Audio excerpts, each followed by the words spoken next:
Boa noite, pessoal. Vamos dar continuidade à história do Brasil e aí dando continuidade ao período monárquico. Nós vamos entrar agora no segundo reinado. O segundo reinado corresponde à nossa aula 6 da parte 2 de História do Brasil. O segundo reinado é o período do governo de Dom Pedro II, que vai de 1840 a 1889. É um dos mais longos governos da história do Brasil. Como é que os historiadores costumam dividir a história do segundo reinado, para facilitar a nossa compreensão? Então é didático a gente organizar o conteúdo em 3 momentos, A política interna, que é o nosso número 1, a política externa, que é o nosso número 2, a crise e o fim do segundo reinado. Dentro da política interna, a gente vai trabalhar os aspectos políticos e os aspectos socioeconômicos desse governo. Dentro da política externa, a gente vai trabalhar os conflitos que o Brasil viveu com a Inglaterra nesse período e com os países da Bacia Platina. E a crise e o fim, a gente vai conhecer os fatores que desgastaram o governo de Dom Pedro II e que, por isso, colaboraram para o seu final. Então vamos começar aqui trabalhando na política interna, os primeiros aspectos, que são os aspectos políticos. Dentro dos aspectos políticos a gente trabalha a pacificação, a consolidação do governo de Dom Pedro II, e depois a gente trabalha a conciliação. Então vamos falar primeiro sobre a pacificação e a consolidação desse governo. Então ele começa com o famoso golpe da maioridade. O golpe da maioridade, que foi tramado pelos liberais, porque tinham saído do poder durante o governo de Araújo Lima, que era conservador, ou seja, ele era regressista. Então os liberais eles conseguem fazer essa trama política, conseguem convencer o maior número de parlamentares a votar o projeto, e antecipar a maioridade de Dom Pedro II, que na época tinha 14 anos, Então eles vão emancipar Dom Pedro II para poder começar a governar o Brasil. E ele começa, na verdade, a governar o Brasil alguns meses depois, mas já com 15 anos de idade.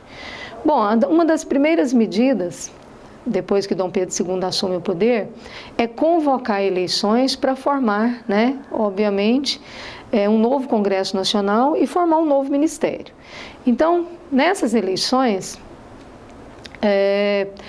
Dom Pedro II convoca os partidos políticos, no caso, o Partido Regressista agora já se chamava Partido Conservador e o Partido Progressista agora já se chamava Partido Liberal. Eles lançam seus candidatos, para poder deputado federal, senadores, para poder compor o Congresso Nacional. E é claro que esses partidos eles queriam eleger o maior número de representantes para poder ter o maior poder dentro do parlamento brasileiro. E nessas eleições, elas passam para a história com o nome de eleições do cacete. Por quê?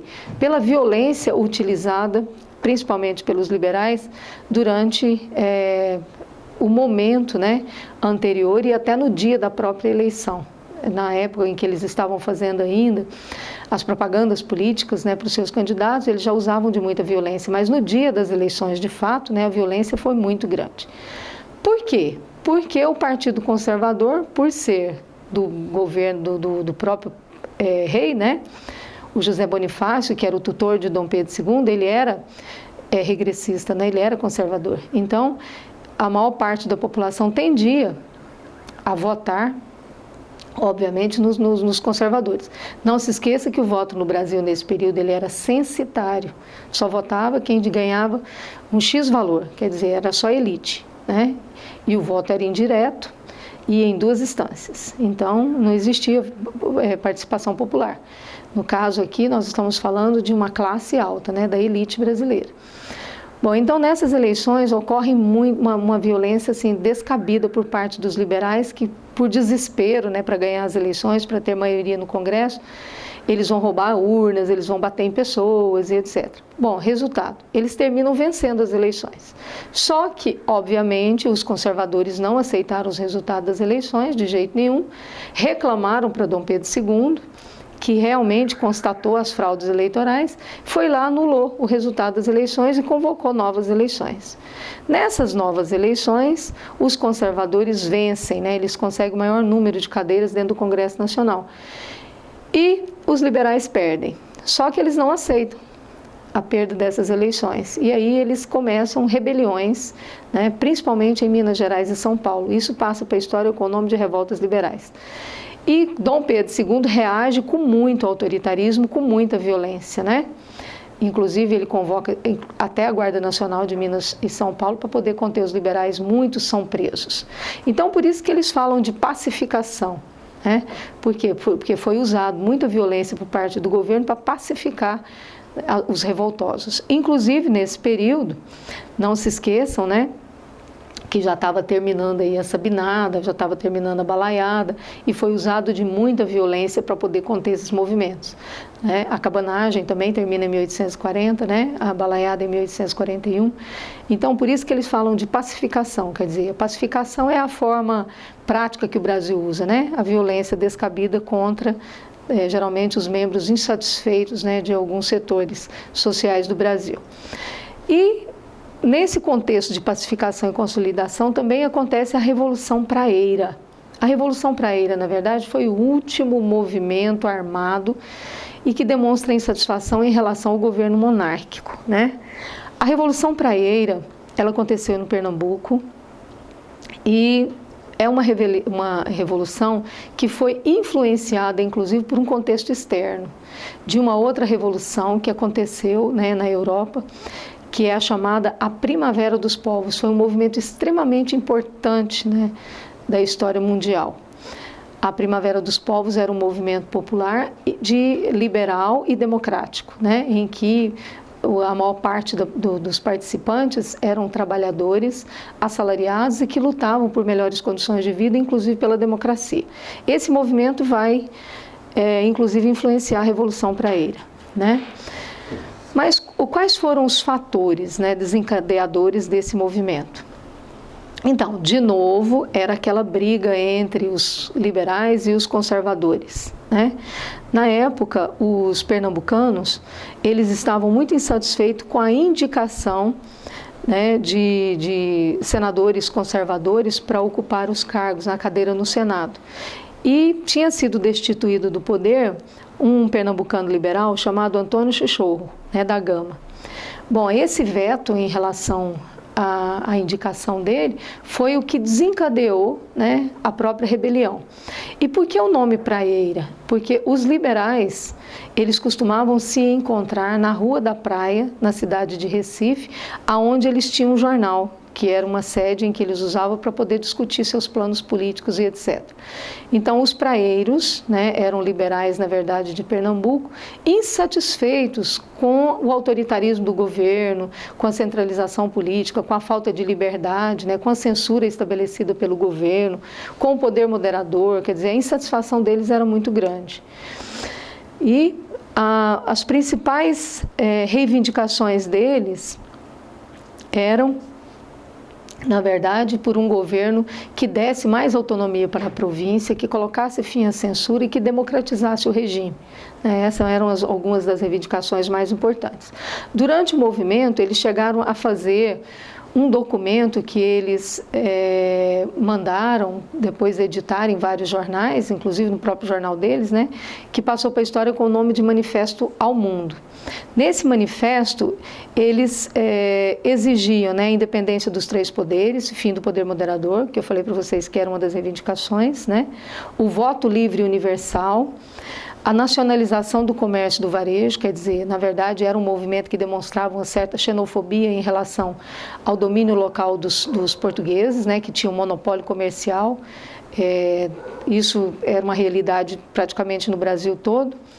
Eles queriam a liberdade de imprensa, quer dizer, o fim da censura. Eles desejavam também o federalismo, né, o fim do unitarismo. Eles queriam uma maior autonomia para as províncias, que era o que os liberais tinham lutado durante todo o período regencial. E queria o fim do sistema de recrutamento militar, né, que era, na época, contrariava muitos homens, porque qualquer rebelião, os imperadores, né, tanto Dom Pedro I como os regentes e o próprio Dom Pedro II, ele obrigava os homens a se alistar, e eles não queriam esse alistamento obrigatório, né? Bom, como é que o movimento terminou? Outra coisa que é importante a gente ressaltar, que não sei se vocês viram, o movimento ele é de caráter liberal, mas existe uma contradição em relação ao movimento, porque lá no Manifesto ao Mundo eles não falam da abolição da escravidão, né? E isso é algo contraditório dentro de um movimento liberal. Por que que eles não colocaram na verdade, esse ponto, né, dentro do Manifesto ao Mundo? Porque muitos dos participantes de classe média urbana, ou até mesmo fazendeiros, eles eram donos de escravos, e isso poderia esvaziar o movimento. Então eles até falavam de abolir a escravidão, mas eles não deixaram isso claro no documento, né? Por quê? Porque eles poderiam esvaziar o movimento, tirando os seus líderes por serem donos de escravos. Mas, com certeza, muitos deles pretendiam, né, abolir a escravidão posteriormente. Acredita-se nisso, né? Bom, como que o movimento terminou? Obviamente, Dom Pedro II contratou tropas, né, que se uniram à Guarda Nacional do lugar. Os líderes do movimento foram presos, né? E muitos deles terminaram mais tarde anistiados. Por quê? Porque eram pessoas de classe média urbana, muitos deles ricos, né?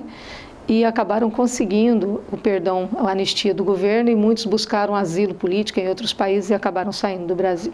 Então a Revolução para ele ela é importante, ela é lembrada na nossa história, principalmente porque houve a influência, né, da Revolução, como eu falei para vocês, da Primavera dos Povos, que foi um dos movimentos mais importantes da história, né, em 1848, que começou na França e se espalhou por toda a Europa, inclusive chegou até na América, né? Bom, e aí nós vamos aqui na última fase, né, do sistema político aqui, que é a conciliação. A conciliação ela é marcada por uma mudança política muito importante na história do Brasil, que é a criação do parlamentarismo, que no caso do Brasil ele foi chamado de às avessas, e dos gabinetes conciliados, né? O que é isso? O que foi esse parlamentarismo às avessas? Por que ele foi assim conhecido? Então, vocês devem saber que o regime parlamentar é o regime, no caso, a monarquia parlamentar, né? Foi um regime criado pelos ingleses, né? E é o tipo de regime em que o rei reina, mas não governa. No regime parlamentar inglês, quem governa é o primeiro-ministro, mais o gabinete dele. Esse primeiro-ministro, ele é tirado do partido vencedor, né? E aí ele vai e indica o gabinete dele, obviamente que dentro da estrutura política do país. Bom, por que o parlamentarismo no Brasil ele era chamado de às avessas? Porque aqui no Brasil, o nosso parlamentarismo, o rei reinava e governava, e muitos historiadores dizem que inclusive ele tripudiava. Por quê? Porque o Dom Pedro II, ele criou o parlamentarismo em 1847, que durou até o final do segundo reinado, né? Ele indicava uma espécie de primeiro-ministro, na verdade, que era o presidente de conselho de ministros, né? Era como se fosse um primeiro-ministro, só que ele não era tirado do partido vencedor, ele era indicado pelo rei. O rei ia lá, tirava ele do Partido Conservador, por exemplo, esse presidente do conselho, né? E aí orientava ele para escolher o gabinete dele todinho dentro do Partido Liberal. Tá? Mas quem mandava em todos eles era Dom Pedro II. Por quê? Porque no Brasil não existiam 3 poderes, existiam 4. O poder moderador dava ao rei o direito de interferir no poder executivo, né? De exercer o poder executivo, de interferir no poder legislativo e no poder judiciário. Então, por isso, parlamentarismo às avessas, porque, na verdade, quem governava era o próprio Dom Pedro II. Né? Um parlamentarismo completamente diferente do parlamentarismo inglês, o parlamentarismo clássico. É por isso que eles dizem que o rei reinava, governava e tripudiava, apoiado, né, no 4º poder, que era o poder moderador. Então, sempre que tinha algum problema entre o presidente do conselho, né, que no caso era o primeiro-ministro, e o gabinete, o que ele fazia? Ele interferia, dissolvia, convocava um novo ministro, né, e um novo gabinete. E assim eles iam conciliando. E esses gabinetes conciliados dessa forma, né, quando o presidente do conselho era conservador, o gabinete era liberal, ou vice-versa. Então, esses gabinetes eles foram conciliados entre 1853 até 1868. Quer dizer, neste período, o Brasil conquista a estabilidade política, né, que era pretendida pelo governo de Dom Pedro II. E o Brasil vai até conseguir se desenvolver economicamente de forma razoável. Né? Por quê? Porque alcançou a estabilidade política, porque na verdade quem vai dar as cartas aqui é Dom Pedro II, certo? Dentro da política interna, então, nós vamos trabalhar agora os aspectos socioeconômicos, né? O que seria isso? Então, seriam medidas econômicas tomadas por Dom Pedro II que mudou a nossa realidade, obviamente, né, da estrutura financeira do Brasil e alterou também a sociedade brasileira. Por isso que a gente coloca aqui aspectos socioeconômicos. Quais foram as medidas mais importantes? Então, quando Dom Pedro II assumiu o trono, claro que ele era muito jovem, mas ele tinha a tutela, né, do José Bonifácio. E um dos objetivos do governo era acabar com a crise econômica que assolava o Brasil desde a independência, né? A situação realmente era muito grave. Então esse governo, ele fez alguns projetos, né, para poder desenvolver a economia brasileira. E foi aí que um dos primeiros passos do governo foi dar ênfase ao desenvolvimento da lavoura cafeeira. Mas por que café naquele momento, né? Então, na verdade, o Brasil já plantava café. Desde do finalzinho, né, do século XVIII, início do século XIX, nós já tínhamos grandes lavouras cafeeiras no Brasil. Só que não existia um mercado exportador, né, dinâmico, porque não havia ainda um projeto para o desenvolvimento nesse setor. Mas, quando Dom Pedro II assumiu o trono, já existia um mercado bastante promissor na Europa. Aqui, os brasileiros já conheciam o café, né? Já tinham fazendas, várias fazendas no Brasil que já plantavam o produto, já conheciam o plantio, já sabiam como fazer a colheita, né? E fazer a torrefação e para poder exportar. Lá fora, o mercado consumidor ele era bastante vasto, já tinha virado moda na Europa tomar café. Então existiam muitos cafés na Europa e etc.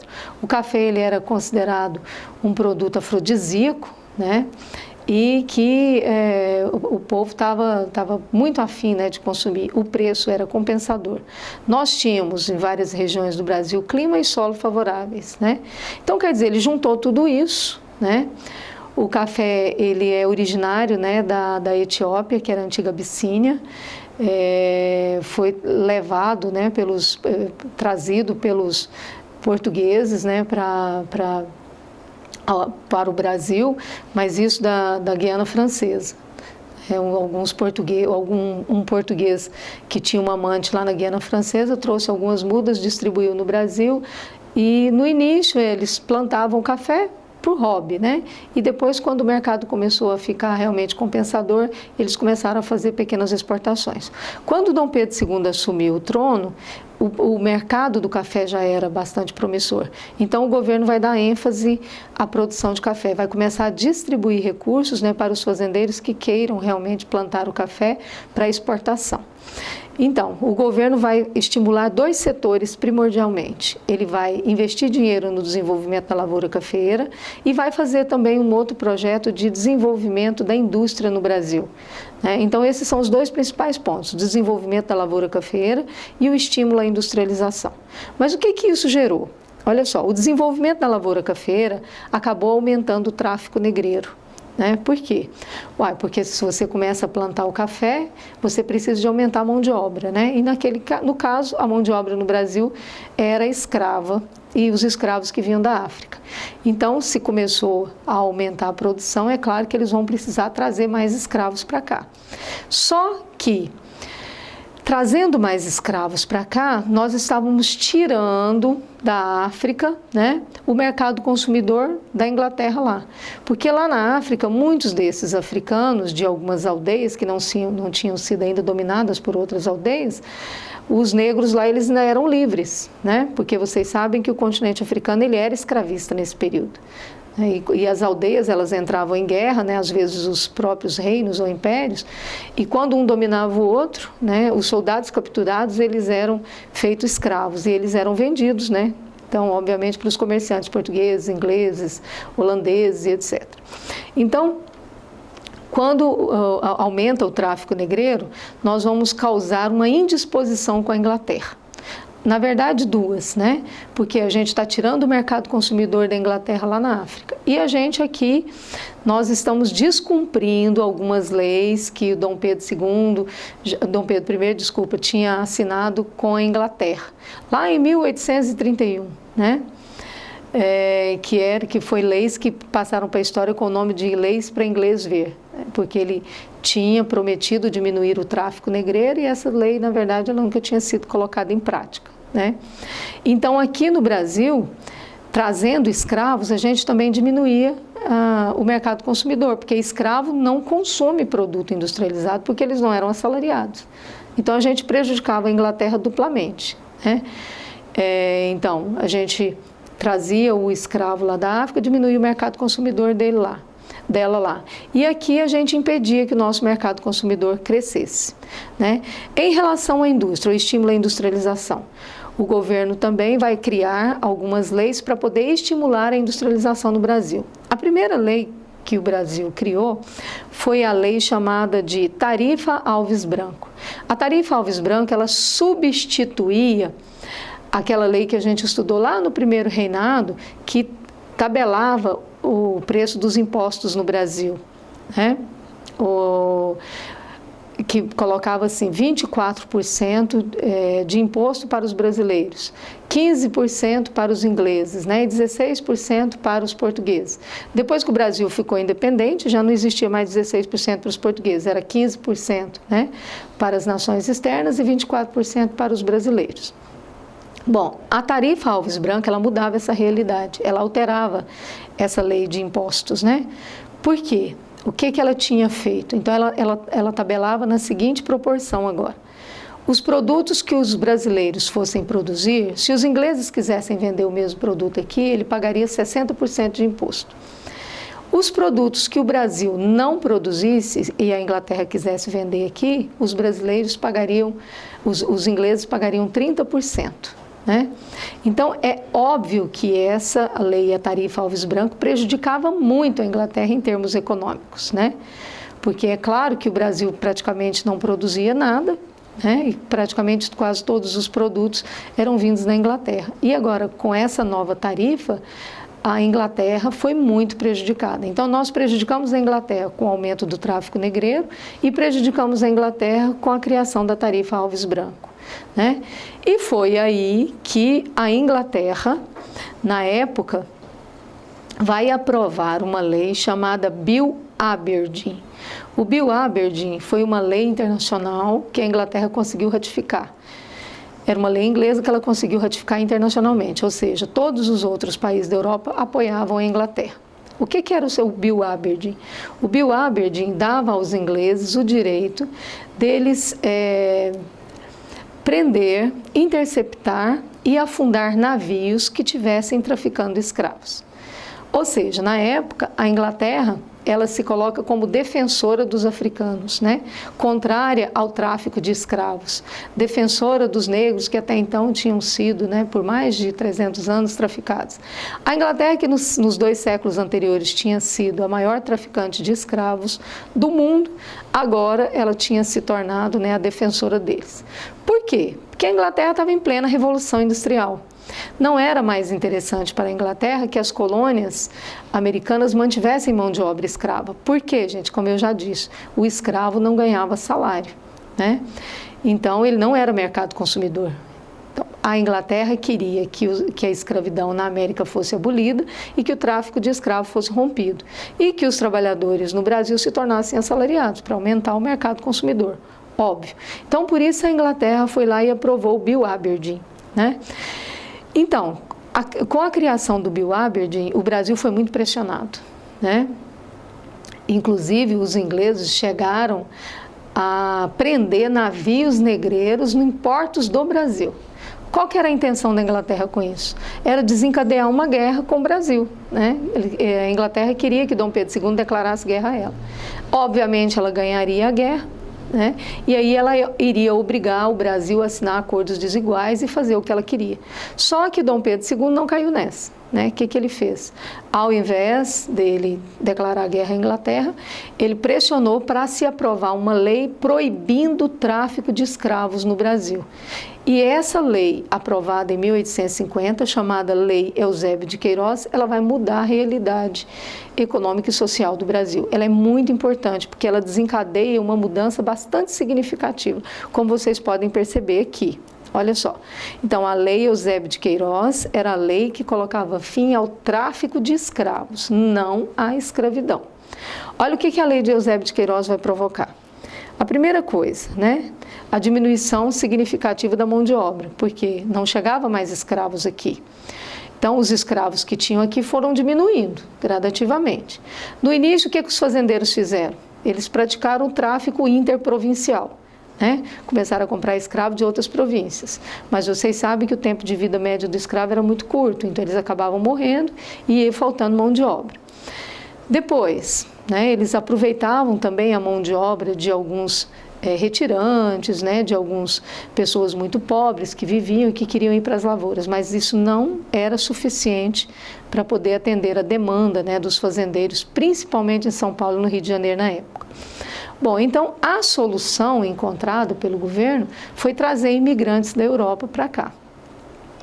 E esses imigrantes, eles vieram basicamente, né, de regiões que estavam passando por mudanças bastante significativas, né, regiões que estavam se industrializando e que a industrialização tinha chegado no campo e que as pessoas tinham sido substituídas por máquinas, né? Então essas pessoas, elas eram expulsas do campo, iam para as cidades, nas cidades elas não se adaptavam, né? Ou estavam morrendo de fome porque os salários eram miseráveis, então elas aceitavam vir para os outros países, né? Para poder trabalhar como camponesas. Ou então em regiões, como foi o caso da Itália e Alemanha, que estavam em guerra naquele momento, porque a Itália estava se tornando uma nação, era o processo de unificação italiana, e a Alemanha também estava se tornando uma nação, também estava tendo guerra lá. Então nós vamos ter pessoas, imigrantes, que vão vir para o Brasil fugindo do processo de industrialização e fugindo das guerras, né? Então por isso que a maior parte dos nossos imigrantes eram italianos, ou eram, né, alemães, ou eram de outras áreas da Europa, né, industrializadas, né, mas a maior parte deles, inicialmente, foram italianos e alemães, né. Então, a imigração no Brasil, então, vai ser a solução naquele momento para os problemas que o Brasil estava enfrentando. E, no início, quando o governo estabeleceu, né, a imigração, o primeiro sistema utilizado pelo Brasil foi o sistema de parceria. Esse sistema não deu certo, ele fracassou, porque o imigrante acabava se tornando um verdadeiro escravo, né? Ele não recebia salário e ele acabava devendo muito para o fazendeiro. E isso trouxe inúmera insatisfação por parte dos imigrantes, rebeliões, e alguns governos na Europa até que tentaram proibir os imigrantes de virem para cá. Aí o governo substituiu esse sistema por um sistema chamado sistema subvisionado, ou sistema de colonato.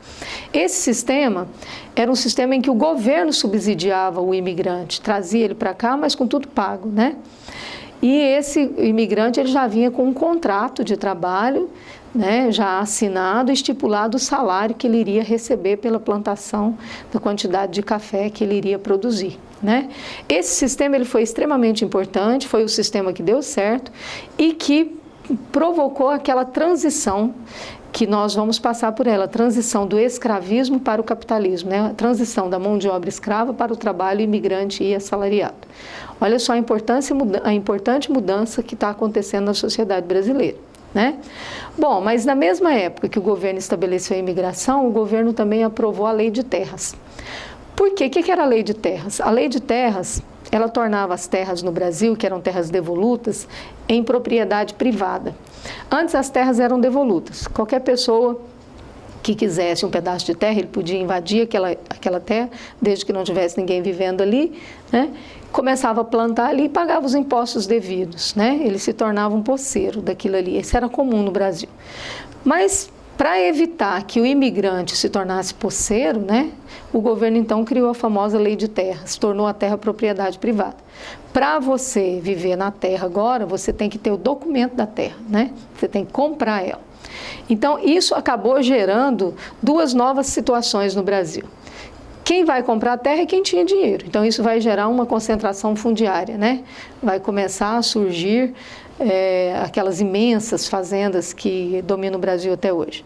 E vai provocar também o êxodo rural, porque muitos dos poceiros que não tinham dinheiro para comprar a terra foram obrigados a sair daquela terrinha e se dirigir muitas vezes para as cidades, né, para poder trabalhar nas indústrias nascentes, para não morrer de fome, né?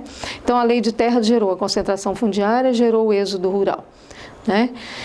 E também a lei Eusébio de Queiroz provocou a liberação de capitais do tráfico negreiro.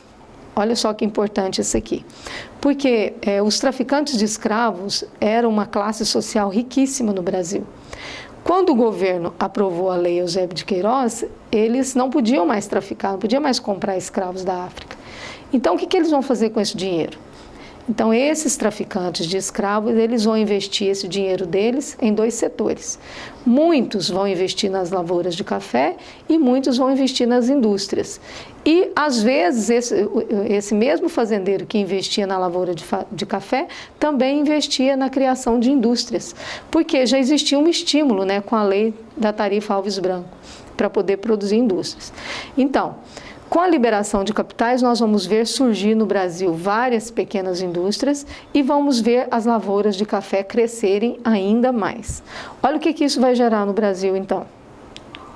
Olha que importante, né, as transformações que isso daqui vai promover. Vamos passar aqui um pouquinho. Olha só, a liberação de capitais. Então, com o surgimento de novas indústrias, né, vai acontecer um processo acelerado de urbanização, né? As cidades que vão nascendo as indústrias, é claro, elas começam a crescer. Novas cidades vão surgindo, né, ao entorno dessas outras novas. E vão surgir duas novas classes sociais que não existiam no Brasil ainda, que era o empresário industrial, né, o capitalista industrial, que é o dono da indústria, e o operário, que não existia no Brasil, que é o trabalhador assalariado, né? Muitas vezes a maioria deles eram imigrantes, tá, nessa época. Bom, com o crescimento da indústria, vai acontecer um desenvolvimento financeiro bastante significativo, quer dizer, vão começar a surgir bancos, né, bancos privados, que vão dar um estímulo maior ao setor financeiro no Brasil. E com as lavouras de café, à medida que as lavouras de café iam crescendo, era preciso, obviamente, escoar esse café para os portos do Brasil. E vocês sabem que as lavouras de café elas ficavam no interior e elas não tinham ligação, né? Então, por isso, o governo vai ter que investir na criação de estradas de ferro. Então, várias estradas de ferro começam a ser construídas no Brasil. No meio dessas estradas, né, ligando as fazendas até os portos, vão surgindo novas cidades. E vão surgindo também, obviamente, outras regiões produtoras de café. Nesse período aí, vão surgir as lavouras, né, do Oeste Paulista. E a maior parte dos fazendeiros eram ligados à ala liberal do partido político no Brasil, né? Os liberais, eles eram os maiores donos dessas fazendas no Oeste Paulista. Os fazendeiros do Oeste Paulista, eles tinham uma visão mais capitalista, né? Mais voltada para o desenvolvimento do capital. Eles eram, inclusive, a favor da mão de obra imigrante, né? Mas nós tínhamos o setor conservador dos fazendeiros que viviam no Vale do Paraíba e que eram contrários à imigração, que eram a favor da continuação da escravidão, né? Então, eram dois tipos de fazendeiros que nós tínhamos. Mas a dinâmica e esse processo de transformação, ela vai acontecer mais na região do Oeste Paulista. Então, olha só, essa transformação que eu acabei de mostrar para vocês aí, né? Com a urbanização, com o surgimento das novas cidades, com o surgimento do operariado, né? Do empresariado, do setor industrial, com a criação de estradas de ferro, quer dizer, o Brasil foi sofrendo uma transformação bastante significativa. Esse período da nossa história, que vai de 1850 a 1870, ele é chamado de Era Mauá. Por que ele é chamado de Era Mauá? Porque o Irineu Evangelista de Souza, que era o Barão de Mauá, ele foi um dos maiores sócios do governo brasileiro nesses investimentos, né, nesse processo de transformação. Então, ele, por ser um grande empresário, por ter muitos bancos e indústrias na Europa, ele aqui no Brasil, ele começa também a ser parceiro do Brasil e a investir em vários setores econômicos do Brasil, né? Vai criar siderúrgica, vai criar os primeiros bancos privados, vai, junto com o Brasil, financiar a construção de novas estradas de ferro, vai criar o primeiro cabo, né, que ligava o Rio de Janeiro a Londres, né? Então, assim, o Brasil vai, nesse período, vai sofrer uma transformação bastante significativa. O setor econômico do Brasil se transforma, as cidades brasileiras se transformam. O Brasil deixa de ser aquele país eminentemente rural e vai se tornando um país, né, eminentemente urbano. Certo? Então, esse período de transformações significativas econômicas e sociais, nós chamamos de Era Mauá. Infelizmente, esse período ele termina, né, com a crise econômica provocada pela Guerra do Paraguai, que já faz parte da política externa, que é o nosso próximo assunto.